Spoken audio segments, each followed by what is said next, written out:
Hello trainees, आज हम जावा script का क्लास 3 स्टार्ट करेंगे। पिछले क्लास में हम जावा स्क्रिप्ट के इंट्रोडक्शन वगैरह सारा चीज़ देख चुके हैं। अब हम जावा स्क्रिप्ट का क्लास 3 देखेंगे। इसमें हम फर्स्ट देखेंगे कि प्रोग्रामिंग लैंग्वेज क्या होता है, what is programming language. Scripting language क्या होता है ना, व्हाट इज़ स्क्रिप्टिंग लैंग्वेज। और स्क्रिप्टिंग लैंग्वेज का एडवांटेज क्या है प्रोग्रामिंग लैंग्वेज में। ठीक है, scripting language advantage over primary programming language, जिसमें कि पॉइंट्स क्या है 1 से 3 तक 3 पॉइंट्स अपन देखेंगे क्या एडवांटेज है। और जब एडवांटेज है तो एक आध कमी भी हो सकती है, तो स्क्रिप्टिंग लैंग्वेज की जो कमी है प्रोग्रामिंग लैंग्वेज से वो क्या है, एक कमी वो देखेंगे। उसके बाद फोर्थ पॉइंट अपन देखेंगे कि जावा स्क्रिप्ट के बेसिक्स क्या हैं।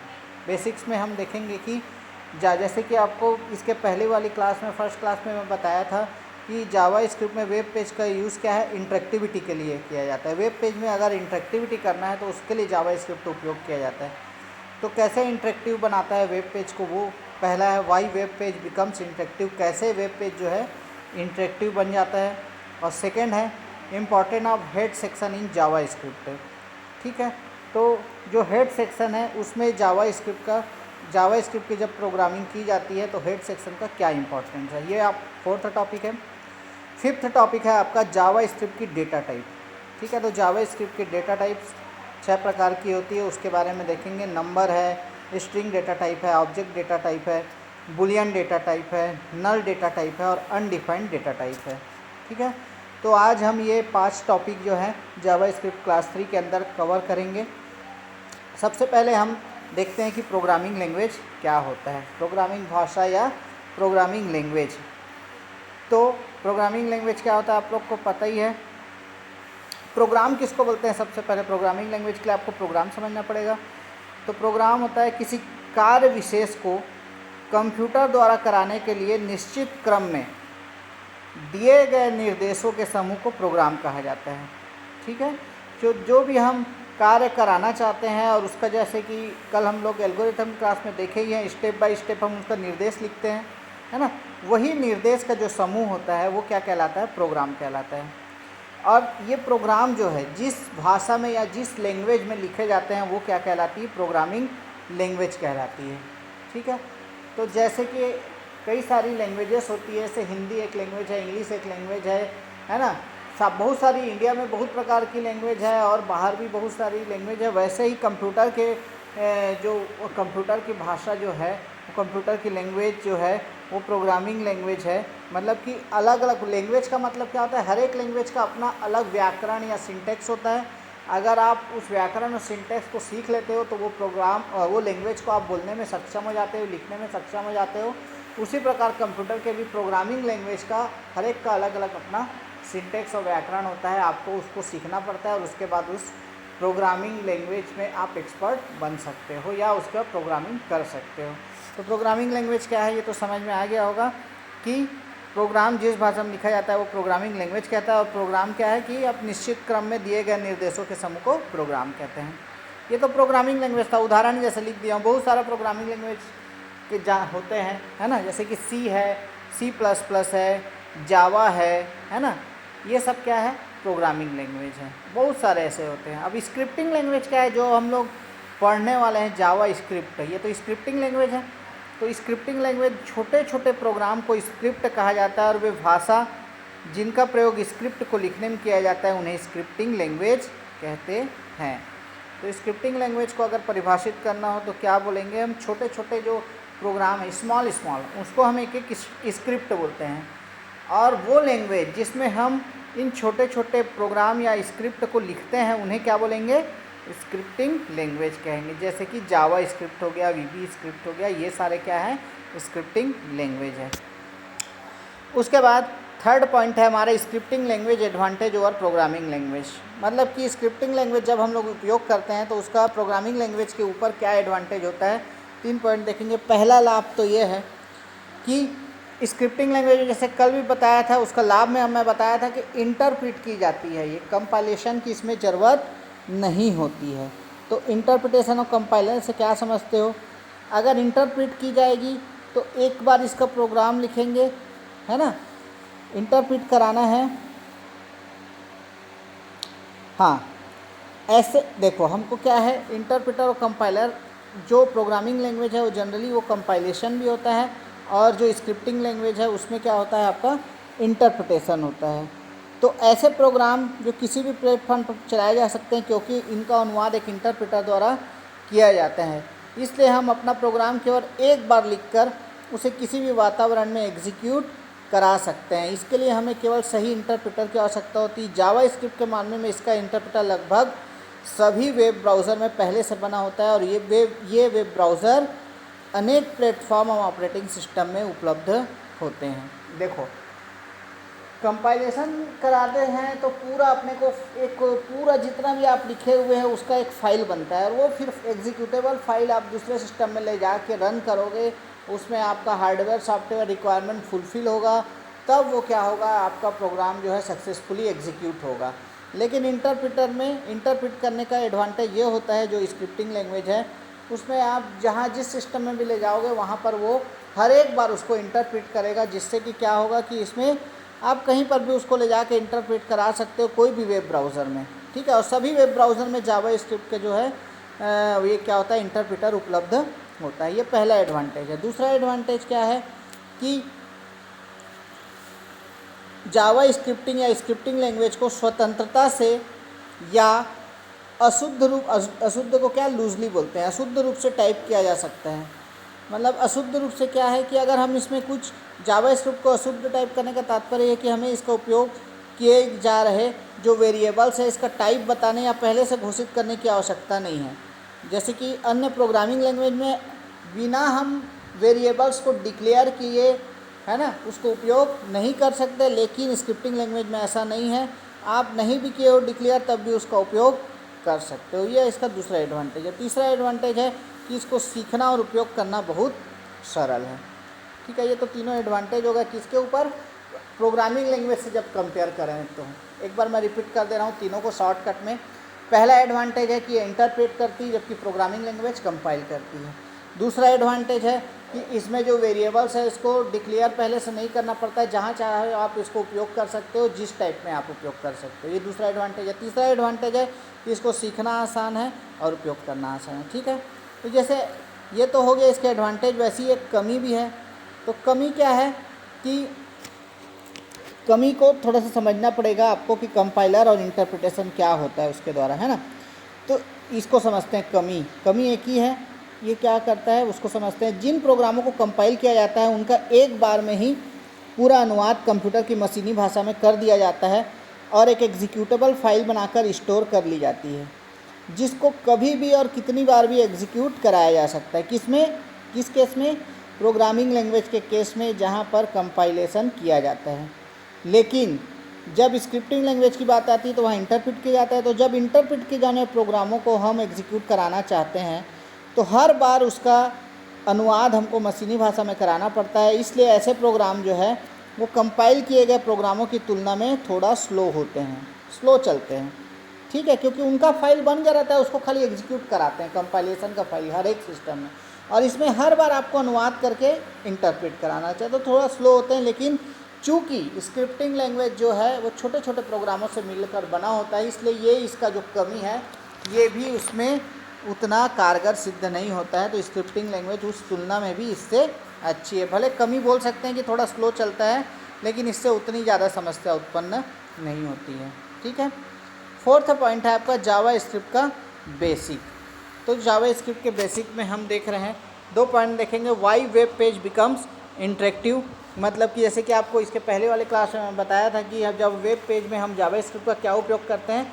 वेब पेज को जब हम इंटरेक्टिव बनाना रहता है तो जावा स्क्रिप्ट का उपयोग करते हैं, तो वो देखेंगे पहला। तो जैसे आप लोग को पता ही है कि जावा स्क्रिप्ट में वो सभी प्रोग्रामिंग क्षमता है जो अधिकतर प्रोग्रामिंग भाषाओं में पाई जाती है। मतलब कि क्या है कि मैं आपको हमेशा से क्लास में बताते आया हूँ कि कोई भी प्रोग्रामिंग लैंग्वेज अगर आप सीख रहे हो तो कई सारी चीज़ें उसमें कॉमन होती है, जैसे कि डेटा टाइप हो गया, वेरिएबल हो गया, कांस्टेंट हो गया, फंक्शन हो गया, है ना, ऑपरेटर्स हो गया। ये सारी चीज़ हर एक प्रोग्रामिंग लैंग्वेज में सीखनी पड़ती है। तो इस जावा स्क्रिप्ट में भी आपका ये सारा चीज़ कॉमन है ना। इन सभी प्रोग्रामिंग तकनीक का प्रयोग किसी भी हम HTML डॉक्यूमेंट में डाले गए जावा स्क्रिप्ट कोड में कर सकते हैं। तो जब हम HTML डॉक्यूमेंट में ये सारा चीज़ डालते हैं जावास्क्रिप्ट का, तो जावास्क्रिप्ट की इन टेक्नोलॉजी के कारण जो HTML की फंक्शनलिटी है वो क्या होती है, बढ़ जाती है, और वेब पेज क्या हो जाता है, इंटरेक्टिव बन जाता है।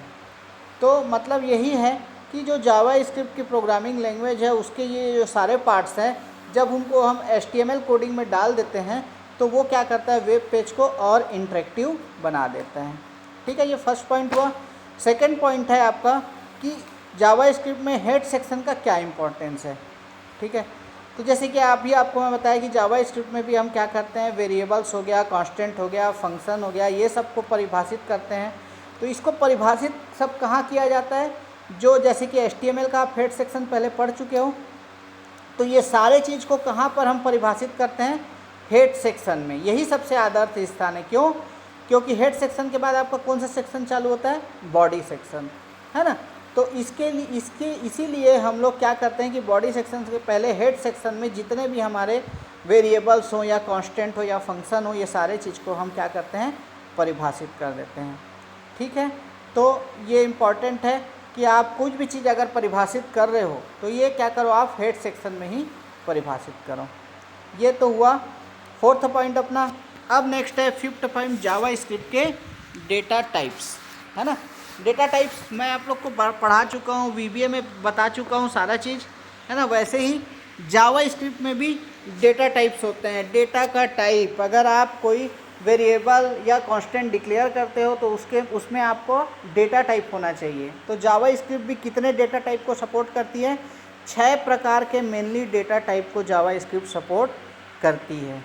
ठीक है, मैं यहाँ उसका नाम भी लिख दिया हूँ, अब एक एक करके हम देखते जाएंगे कि कौन कौन से डेटा टाइप किस किस प्रकार से कार्य करते हैं। ठीक है, यहाँ पर 6 नाम लिखा हुआ हूँ। पहला है नंबर, दूसरा स्ट्रिंग डेटा टाइप, तीसरा ऑब्जेक्ट डेटा टाइप, चौथा बुलियन डेटा टाइप, छठवां नल डेटा टाइप और सातवां अनडिफाइंड डेटा टाइप। तो पहले देखते हैं हम नंबर डेटा टाइप। ठीक है, तो जावास्क्रिप्ट ने नंबर डेटा टाइप जो है वो एक्सपोनेंट के साथ अथवा बिना एक्सपोनेंट के धनात्मक अथवा ऋणात्मक इंटीजर या फ्लोटिंग पॉइंट संख्या के साथ आते हैं। मतलब आप अगर नंबर डेटा टाइप ले रहे हो तो आप उसमें सिंपल सी बात है, आप कोई भी नंबर ले सकते हो, पॉजिटिव नंबर या नेगेटिव नंबर या decimal number, floating point number भी आप ले सकते हो, पॉइंट वाला भी ले सकते हो या ऋणात्मक भी ले सकते हो या धनात्मक भी ले सकते हो। तो सारे नंबर को ये डेटा टाइप इंक्लूड करता है। ठीक है, तो ये नंबर डेटा टाइप के भी और अन्य मान भी होते हैं, जैसे कि इसमें एक इम्पॉर्टेंट है, अक्सर एग्ज़ाम में पूछा जाता है, नान क्या है, NAN नान, है ना। तो नान का फुल फॉर्म होता है नॉट ए नंबर। जो नंबर नहीं है उसको हम नान डिक्लेयर करते हैं, नान, NAN, है ना। कभी कभी एग्ज़ाम में पूछा जाता है नान का फुल फॉर्म या ये क्या है करके, तो नॉट ए नंबर को बताता है वो। ठीक है, उसके बाद आप नंबर में इसकी मैक्सिमम वैल्यू भी दे सकते हो, चाहो तो मिनिमम वैल्यू भी दे सकते हो, या ये किस प्रकार का है ये आप बता सकते हो। तो ये पहला था आपका नंबर डेटा टाइप, जहाँ पर हम धनात्मक नंबर, ऋणात्मक नंबर, फ्लोटिंग पॉइंट नंबर, ये सारे को इंक्लूड कर सकते हैं। और इसमें एक इम्पॉर्टेंट चीज़ है, नान भी आता है, जिसका फुल फॉर्म होता है नॉट ए नंबर। सेकेंड है आपका स्ट्रिंग डेटा टाइप। ठीक है, ये भी VBA में हम देख चुके हैं। स्ट्रिंग से मतलब क्या होता है आपका, है ना। स्ट्रिंग किसके अंदर लिखा जाता है, कोई भी सिंगल कोड या डबल कोड के अंदर, है ना, अपन क्या करते हैं, कैरेक्टर स्ट्रिंग को डिक्लेयर करते हैं। ठीक है, इसके साथ ही हम स्ट्रिंग के कुछ लिटरल कैरेक्टर को भी सम्मिलित कर सकते हैं। आप लोग जानते हो, अगर हम कोई स्ट्रिंग डिक्लेयर कर रहे हैं तो उसमें क्या रहेगा, स्ट्रिंग के अंदर कैरेक्टर्स का एक समूह होता है। जैसे कि WITI रायगढ़ अगर हम लिख रहे हैं सिंगल कोड में या डबल कोड में, तो वो क्या कहलाएगा, स्ट्रिंग डेटा टाइप। ठीक है, सिंगल कोड या डबल कोड के अंदर आप कोई भी कैरेक्टर्स लिखोगे वो आपका स्ट्रिंग डेटा टाइप के अंदर आएगा। ठीक है, तो था सेकेंड आपका। उसके बाद है आपका थर्ड, ऑब्जेक्ट डेटा टाइप। तो ऑब्जेक्ट आप लोग को बता चुका हूँ, समस्त जावास्क्रिप्ट ऑब्जेक्ट मूल रूप से ऑब्जेक्ट डेटा टाइप पर ही निर्भर करते हैं। तो डेटा का यह प्रकार समस्त जावास्क्रिप्ट ऑब्जेक्ट के लिए कैरेक्टरिस्टिक्स का समूह, कॉमन प्रॉपर्टी को परिभाषित करता है। ठीक है, ऑब्जेक्ट लिखोगे तो वो ऑब्जेक्ट डेटा टाइप बन जाएगा। नेक्स्ट आपका 4 है बुलियन डेटा टाइप। बुलियन में आपको पता ही है, वीडियो में भी बता चुका हूँ कि बुलियन हमेशा दो वैल्यू को कंटेन करता है। कौन सी वैल्यू? एक वैल्यू ट्रू होगी और दूसरी वैल्यू फॉल्स, है ना। तो जब भी हम बुलियन कोई डेटा टाइप का बुलियन लेते हैं तो इसका मतलब क्या होगा कि वो हमेशा दो वैल्यू ही उसकी हो सकती है, दो में से कोई एक, या तो वो वैल्यू ट्रू होगी या वो वैल्यू फॉल्स होगी। ठीक है, तो बुलियन डेटा टाइप में दो मान आते हैं, ये आपको पता है। ठीक, उसके बाद पांचवा है आपका नल डेटा टाइप। नल, नल का मतलब आप लोग जान ही रहे हो। नल मतलब कुछ नहीं, जिसका कोई मान नहीं होता है ना। तो नल का मान अर्थात कोई मान नहीं, इसी को बोलते हैं हम नल डेटा टाइप। जिसका मान ही नहीं है कोई, उसे हम किस टाइप का डेटा टाइप के अंदर रखते हैं? नल डेटा टाइप। उसके बाद 6 है आपका अनडिफाइंड डेटा टाइप। तो अनडिफाइंड मतलब जो डिफाइंड नहीं किया गया है। अभी आपको मैं बताया था, इसका एक विशेषता है स्क्रिप्टिंग लैंग्वेज का कि हमको जब भी हम, चाहे वो कांस्टेंट हो, चाहे वेरिएबल हो, चाहे फंक्शन हो, बिना डिक्लेयर किए भी इसको हम जहाँ चाहे वहाँ इसका नाम डिक्लेयर और डिफाइन किए यूज़ कर सकते हैं, है ना। ये चीज़ स्क्रिप्टिंग लैंग्वेज में ही पॉसिबल है, प्रोग्रामिंग लैंग्वेज में नहीं होता है। तो ये अनडिफाइंड डेटा टाइप वही है।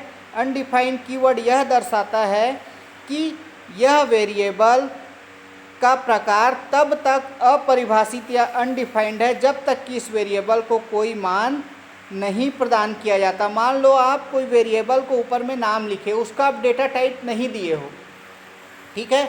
मान लो आप कोई भी एक वेरिएबल लिए, सपोज करो A1 एक वेरिएबल है ना, एग्जांपल बता रहा हूँ। A1 आप वेरिएबल लिए, उसके सामने उसका डेटा टाइप नहीं लिए, तो जो A1 वेरिएबल है वो क्या कहलाएगा? आपका अनडिफाइंड। इसका डेटा टाइप क्या होगा? अनडिफाइंड, जिसको डिफाइंड नहीं किया गया है। ठीक है, तो जब आप A1 को आप कुछ भी यूज़ कर सकते हो, नंबर यूज़ कर सकते हो, स्ट्रिंग यूज़ कर सकते हो, बुलियन, कोई भी डेटा टाइप आप जो अभी समझाया ऊपर में, ये सारे में से कोई भी डेटा टाइप जब डिक्लेयर करोगे तब वो डिफाइन होगा। तो इसके पहले तक ये क्या रहेगा? अनडिफाइंड डेटा टाइप के कैटेगरी में आएगा। ठीक है, तो ये था आपका 6 डेटा टाइप। ये आज का जावास्क्रिप्ट का क्लास 3 था, जिसमें हमने 5 टॉपिक को कवर किया। ठीक है, नेक्स्ट क्लास में मैं आगे आपको जावास्क्रिप्ट का क्लास के बारे में बताऊंगा।